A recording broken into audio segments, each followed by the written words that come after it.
Hello दोस्तों, अस्सलाम वालेकुम। मैं क़मर अब्बास आप लोगों का अपने ही YouTube channel Abbas study centre पे खैर मकदम करता हूँ। इससे पहले की क्लास में हम लोगों ने 60 क्वेश्चन, जिसका लास्ट क्वेश्चन था कि फ़ारसी ज़बान व अदब पर मोहम्मद हुसैन आज़ाद की मशहूर तसनीफ़ कौन सी है, तो इसका सही जवाब क्या है, सुख़नदान फ़ारस के ऊपर हम लोगों ने डिस्कशन कर लिया था। जिन लोगों ने वो सेशन नहीं देखा था, प्लेलिस्ट में जाकर क्लास नंबर 1 और क्लास नंबर 2 को देख लें। आज क्या है, 60 के आगे के क्वेश्चन पे हम लोग बात करेंगे और चर्चा करेंगे इंशाल्लाह। क्या है, TRE 4 और UP TGT के लिए ये बहुत ही कारामद साबित होने वाला है। तो चलिए अगले क्वेश्चन के ऊपर हम लोग बात करते हैं, जिसमें कहा जा रहा है कि मंटू के किस अफसाने को एक नए तजर्बे से मौसूम किया गया है। क्या वो अफसाना हतक था, या टोबा टेक सिंह था, या नया कानून था, या फंदे था। तो मंटू के उस अफसाने को क्या है कि जिसको एक नए तजर्बे से मौसूम किया जाता है, उस वो कौन था, वो फंदे था। वो अफसाना का क्या था, फंदे। ये चार के चारों अफसाने किसके हैं, वो मंटू के, सआदत हसन मंटू के। चाहे वह हतक हो, या टोबा टेक सिंह हो, या नया कानून हो, या फंदे हो, ये सब के सब किसके अफसाने हैं, वह मंटू के हैं। तो इसका सही जवाब होगा ऑप्शन नंबर 4। ठीक, अगले क्वेश्चन में पूछा जा रहा है कि बागो बहार का सबसे तवील किस्सा कौन सा है। क्या वह पहले दुर्वेश का है, या दूसरे दुर्वेश का है, या तीसरे दुर्वेश का है, या चौथे दुर्वेश का है। तो बागो बहार जो कि मीर अमन के द्वारा फोर्ट विलियम कॉलेज में लिखी गई सबसे मशहूर किताब है। क्या इसमें क्या है कि टोटल 5 अफराद की किस्से बयान किए गए हैं। एक क्या है, आज़ाद बख्त का, और 4 दुर्वेशों का। इसमें 4 दुर्वेशों के बारे में पूछ रहा है कि बागो बहार का सबसे तवील किस्सा किसका था। तो इसका सही जवाब होगा तीसरे दुर्वेश का। क्या है, तीसरे दुर्वेश का। बागो बहार में जो 4 दुर्वेश का किस्सा बयान किया गया है, इसमें सबसे तवील किस्सा जो था वह तीसरे दुर्वेश का था। किसका था, तीसरे दुर्वेश का। अगले क्वेश्चन में पूछा जा रहा है कि कुर्रतुल ऐन हैदर ने किस नावल में मुतज़ाद तस्वीरों को यकजा करके एक एल्बम सा बना दिया है। इस सवाल में पूछा जा रहा है कि कुर्रतुल ऐन हैदर का वह कौन सा नावल है कि जिसमें उन्होंने क्या है, मुतज़ाद तस्वीरों को इकट्ठा करके उसको एक एल्बम सा बना दिया है।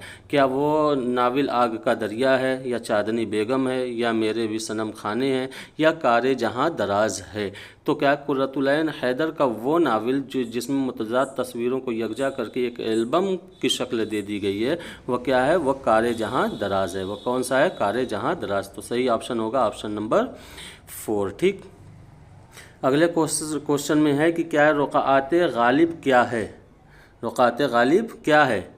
क्या है कि फ़ारसी में कहे गए खतूत का मजमुआ है, या उर्दू में लिखे हुए खतूत का मजमुआ है, या पेंशन के मसले पर लिखे हुए खतूत का मजमुआ है, या दिल्ली की बर्बादी पर लिखे हुए खतूत का मजमुआ है।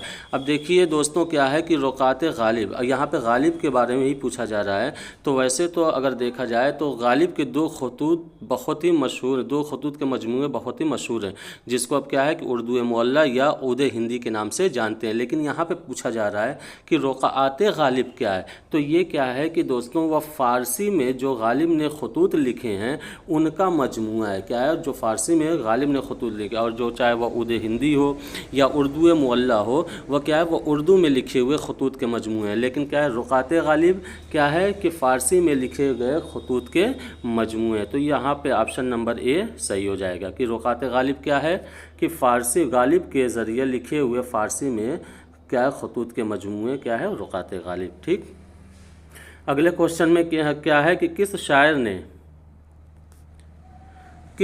ने मीर अनीस के लिए हज़ी के बजाय अनीस तखल्लुस तजवीज़ किया था। क्या वो शायर नासिख हैं जिन्होंने क्या है, अनीस को क्या है कि हज़ी के बजाय अनीस तखल्लुस करने की तजवीज़ दी थी, या वह आतिश हैं, या मीर ज़मीर हैं, या मीर हसन है।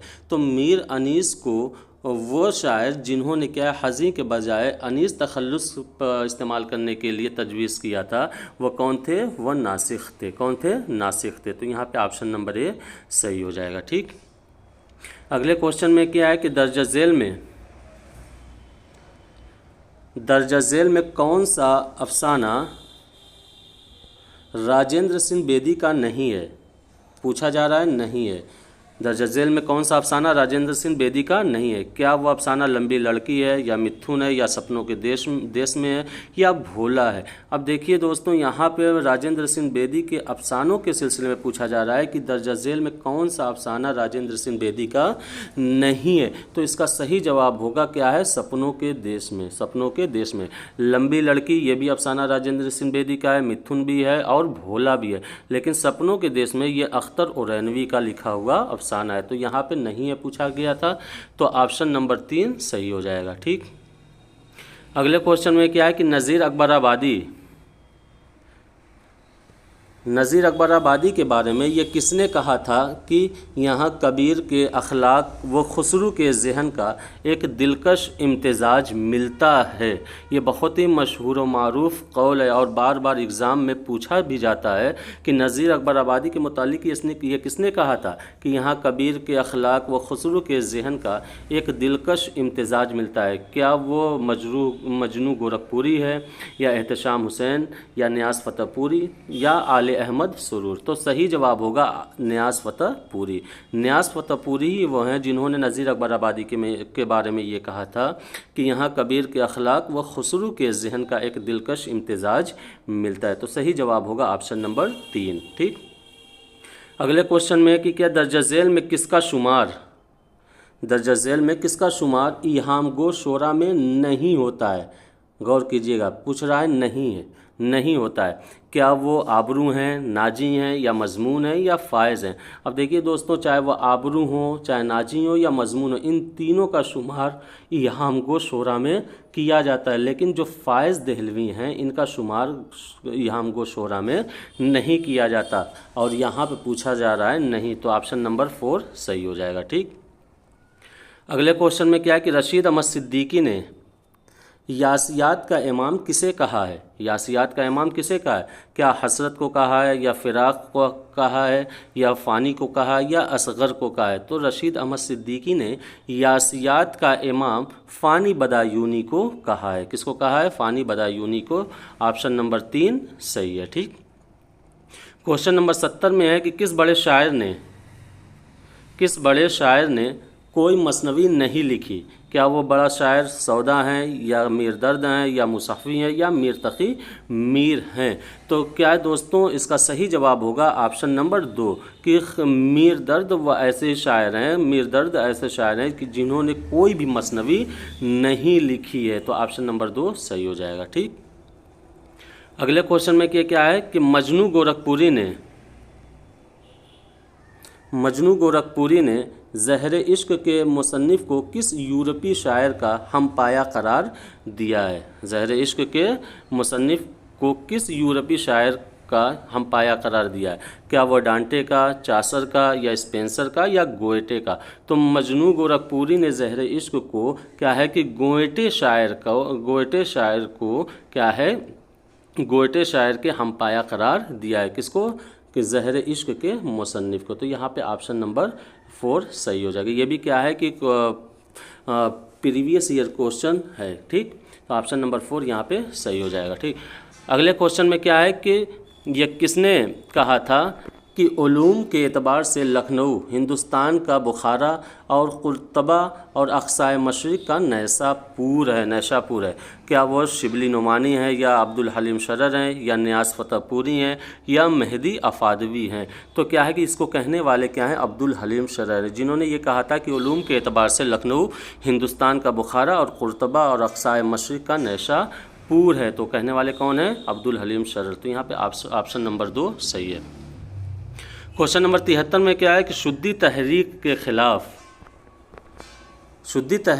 ख़िलाफ़ किसने शदीद रद्द अमल का इजहार किया था?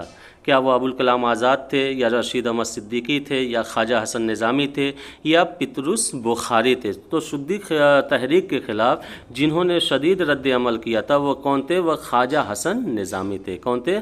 ख्वाजा हसन निज़ामी। तो ऑप्शन नंबर 3 सही है। ठीक, क्वेश्चन नंबर 74 में कि चार दुर्वेशों का तस्करा किसकी तसनीफ़ है? क्या वो इम्तियाज़ अली ताज की तसनीफ़ है, या मोहम्मद हुसैन आज़ाद की तसनीफ़ है, या ख्वाजा हसन निज़ामी की तसनीफ़ है, या मुंशी प्रेमचंद की तसनीफ़ है? तो चार दुर्वेशों का तज़किरा जो तसनीफ़ है वह ख्वाजा हसन निज़ामी की तसनीफ़ है। ऑप्शन नंबर 3 सही है। क्वेश्चन नंबर 75 में क्या है कि सरे दिलबरा और हदीस दिगरा झेल की किस किताब में शामिल है? क्या सुख़्न मुख्तसर में शामिल है, सिपारे दिल में शामिल है, या सोज़े नातमान में शामिल है, या अफसाने अफसू में शामिल है? तो सरे दिलबरा और हदीस दिगरा जो है वह क्या है, सिपारे दिल में शामिल है। किस में शामिल है? सिपारे दिल में शामिल है। ऑप्शन नंबर 2 सही है यहाँ पे। क्वेश्चन नंबर 76 में क्या है कि मौलाना अबुल कलाम आज़ाद के साथ जेल में किसका क़याम रहा? क्या गिरजा कुमार माथुर का था, या नूरुद्दीन सैयद का था, या हाफिज़ अली बहादुर का था, या ख्वाजा अफगंदी का था? तो मौलाना अबुल कलाम आज़ाद के साथ जो जेल में थे वो कौन थे? वह हाफिज़ अली बहादुर थे। कौन थे? हाफिज़ अली बहादुर थे। ऑप्शन नंबर 3 यहाँ पे सही है। क्वेश्चन नंबर 77 में क्या है कि किस अंग्रेज़ी अखबार ने मौलाना आज़ाद के सियासी ख़यालात से अंग्रेज़ों को बाखबर किया था? क्या या पानीर था या कॉमरेड था? तो क्या है कि वो अंग्रेज़ी अखबार जिसने क्या है मौलाना आज़ाद के सियासी ख़यालात से अंग्रेज़ों को बाखबर किया था वो कौन था? वो पानीर था। क्या था? पानीर था। ठीक, यहाँ पे ऑप्शन नंबर 3 सही हो जाएगा। ठीक, क्वेश्चन नंबर 78 में क्या, अल हिलाल हमेशा के लिए कब बंद कर दिया गया था? अल हिलाल हमेशा के लिए कब बंद कर दिया गया था? क्या 1927 में, 1930 में, या 1900 में, या 1920 में? तो अल हिलाल हमेशा के लिए जो बंद कर दिया गया था वो 1927 ईस्वी में बंद कर दिया गया था। ऑप्शन नंबर ए सही हो जाएगा। ठीक, क्वेश्चन नंबर 79 में क्या है कि मौलाना अबुल कलाम आज़ाद ने दर्ज झेल में किसकी इनकलाबी फ़िक्र से ज़्यादा मुतासिर रहे? क्या मोहम्मद हुसैन आज़ाद, या सर सैयद अहमद ख़ान, या जमालुद्दीन अफ़गानी, या शिबली नुमानी? तो मौलाना आज़ाद जो जिनकी इनकलाबी फ़िक्र से सबसे ज़्यादा मुतासिर थे वो कौन थे? वह जमालुद्दीन अफ़गानी थे। यानी जमालुद्दीन अफ़गानी की इनकलाबी फ़िक्र से सबसे ज़्यादा मुतासिर कौन थे? वो मौलाना अबुल कलाम आज़ाद थे। तो ऑप्शन नंबर 3 यहाँ पे सही हो जाएगा। क्वेश्चन नंबर 80 में है कि अल्फाज के मामूली उलट फेर से कौन मज़ाह पैदा कर देता है? क्या वह ख्वाजा हसन निज़ामी हैं, या पतरुस बुखारी हैं, या रशीद अहमद सिद्दीकी हैं, या शौकत थानवी हैं? तो क्या है अपने अल्फाज के मामूली उलट फेर से मज़ाह पैदा करने वाले वह कौन हैं? वह रशीद अहमद सिद्दीकी हैं। कि जो क्या है कि अल्फाज के मामूली उलट फेर से क्या है कि अपनी तसनीफ़ में, अपने तहरीर में क्या है मज़ाह पैदा कर देते थे। कौन? रशीद अहमद सिद्दीकी। ठीक, क्वेश्चन नंबर 81 में क्या है कि क्या है सिलसिला रोज़ो शब किसकी तसनीफ़ है? क्या सालिहा आबिद हुसैन की है, रशीद अहमद सिद्दीकी की है, अली सरदार जाफ़री की है, या अख्तरुल ईमान की है? तो सही जवाब है सालिहा आबिद हुसैन की तसनीफ़ क्या है? सिलसिला रोज़ो शब है। तो यहाँ पे ऑप्शन नंबर 1 सही है। क्वेश्चन नंबर 82 में क्या है कि उर्दू की तरसीली इम्कानात और उसके अबलागी क़ुव्वतों का एहसास किसने दिलाया? क्या अल्ताफ़ हुसैन हाली ने दिलाया, मौलाना अबुल कलाम आज़ाद ने दिलाया, सर सैयद अहमद ख़ान ने दिलाया, या शिबली नुमानी ने दिलाया? तो सही जवाब होगा सर सैयद अहमद ख़ान ने, जिन्होंने क्या है कि तरसीली इम्कानात और उसके अबलागी क़ुव्वतों का एहसास लोगों को दिलाया। कौन थे वो? सर सैयद अहमद ख़ान थे। ऑप्शन नंबर 3 सही हो जाएगा। ठीक, क्वेश्चन नंबर 83 में क्या है कि मज़मून तरक्की इल्म इंशा के मुसन्निफ़ का नाम है? अब्दुल माजिद दरियाबादी, न्याज़ फ़तेहपुरी, सर सैयद, या वक़ारुल मुल्क? तो सही जवाब होगा सर सैयद अहमद ख़ान। ठीक, क्वेश्चन नंबर 84 में क्या गज़ल किस ज़बान का लफ्ज़ है? क्या वह तुर्की है, अरबी है, फ़ारसी है, या अतालवी है? तो सही जवाब होगा अरबी। क्या है गज़ल? क्या है? अरबी ज़बान का लफ्ज़ है। क्वेश्चन नंबर 85 में है कि उर्दू गज़ल की रवायत में किसकी गज़ल नए तजर्बे का हुक्म रखती है? क्या वह शाद अज़ीमाबादी की गज़ल है, या इकबाल की गज़ल है, या फ़ानी बदायूनी की गज़ल है, या हसरत मोहानी की गज़ल है? तो गज़ल की रवायत में किसकी गज़ल नए तजर्बे का हुक्म रखती है? तो वो कौन है? वो क्या है? अल्लामा इकबाल हैं। अल्लामा इकबाल की गज़ल जो है नए तजर्बे का हुक्म रखती है। तो सही जवाब होगा ऑप्शन नंबर 2। क्वेश्चन नंबर 86 में है कि ये किसने कहा था कि गज़ल का ख़मीर इश्क़ो मोहब्बत है? क्या वह अल्लामा शिबली नोमानी हैं, या अल्ताफ़ हुसैन हाली हैं, या मोहम्मद हुसैन आज़ाद हैं, या एहतशाम हुसैन है? तो कहने वाले कौन हैं? अल्लामा शिबली नोमानी, जिन्होंने ये कहा था कि गज़ल का ख़मीर इश्क़ो मोहब्बत है। गज़ल के मुतालिक इन्होंने अपना कौल पेश किया था और कौल पेश करते हुए ये कहा था कि गज़ल का ख़मीर इश्क़ो मोहब्बत है। ठीक, ऑप्शन नंबर ए सही है यहाँ पे। क्वेश्चन नंबर 87 में क्या है कि फ़िराक़ हुस्न जमाल की बोलती हुई रूह के शायर हैं, यह किसका ख्याल है? क्या ज्ञानचंद जैन का है, सैयद अब्दुल्ला का है, एजाज़ हुसैन का है, या गोपी चंद नारंग का है? कि फ़िराक़ हुस्न जमाल की बोलती हुई रूह के शायर हैं, ये कहने वाले कौन है? वह गोपी चंद नारंग है। कौन है? गोपी चंद नारंग, जिन्होंने ये कहा था फ़िराक़ के मुतालिक कि फ़िराक़ हुस्न जमाल की बोलती हुई रूह के शायर हैं। ठीक, ऑप्शन नंबर 4 सही है। क्वेश्चन नंबर 88 में क्या है? निशाते रूह किसका शेरी मजमूआ है? क्या असगर गोंडवी का है, जिगर मुरादाबादी का है, हसरत मोहानी का है, या फ़ानी बदायूनी का है? तो निशाते रूह जो क्या है शेरी मजमूआ है वह असगर गोंडवी का है। किसका है? असगर गोंडवी का। ऑप्शन नंबर ए सही है यहाँ पे। क्वेश्चन नंबर 89 में है कि अहद जदीद का वह कौन सा गज़ल गो शायर है जिसके कलाम में हिंदुस्तानी देवमालाई अनासिर का सबसे ज़्यादा असर मिलता है? अब देखिए क्या है कि ये प्रीवियस ईयर पेपर है, और क्या है कि जो पीछे भी हो चुका है वो सारे के सारे प्रीवियस ईयर पेपर भी हैं, लेकिन ये कितना अहम क्वेश्चन है कि अहद जदीद का वो कौन सा गज़ल गो शायर है कि जिसके कलाम में हिंदुस्तानी देवमालाई अनासिर का सबसे ज़्यादा असर मिलता है? क्या वह हसरत मोहानी है, या चकबस्त हैं, या फ़िराक़ गोरखपुरी हैं, या तिल्लौक चंद महरूम है? तो सही जवाब होगा फ़िराक़ गोरखपुरी। ऑप्शन नंबर 3 यहाँ पे सही है। अगले क्वेश्चन और आखिरी क्वेश्चन की तरफ बढ़ते हैं कि जिसमें पूछा जा रहा है कि जदीद गज़ल के अनासिर अरबा के सही ज़ुमरे की निशानदही कीजिए। क्या असगर, जिगर, यगाना, या हसरत हैं? अब देखिए यहाँ पे पूछा जा रहा है ये कि गज़ल के अनासिर अरबा कौन कौन से? 4 शायर के नाम दिया गया है यहाँ पे, और उनको क्या है अनासिर अरबा, गज़ल के अनासिर अरबा के नाम से भी जाना जाता है। लेकिन वह कौन कौन से? क्या वह असगर हैं, जिगर हैं, यगाना है, या हसरत हैं? ये वाला ज़ुमरा सही है। या असगर, हसरत, मजरूह, सीमाब, या ये वाला ज़ुमरा सही है। या जिगर, हसरत, सागर निज़ामी, या फ़िराक़, ये वाला ज़ुमरा सही है। या क्या है असगर, जिगर, फ़ानी, हसरत, ये वाला ज़ुमरा सही है। तो इसका सही जवाब होगा क्या है? ऑप्शन नंबर 4 कि क्या है कि असगर को, जिगर को, फ़ानी को और हसरत को, इन चारों शायरों को गज़ल के अनासिर अरबा के नाम से जाना जाता है। तो मुझे उम्मीद है कि आज का सेशन आप लोगों को बहुत ही अच्छा लगा होगा। वीडियो को लाइक करें, शेयर करें, कमेंट करें। इंशाल्लाह मिलते हैं अगली वीडियो में एक नए सेशन के साथ। खुदा हाफिज़।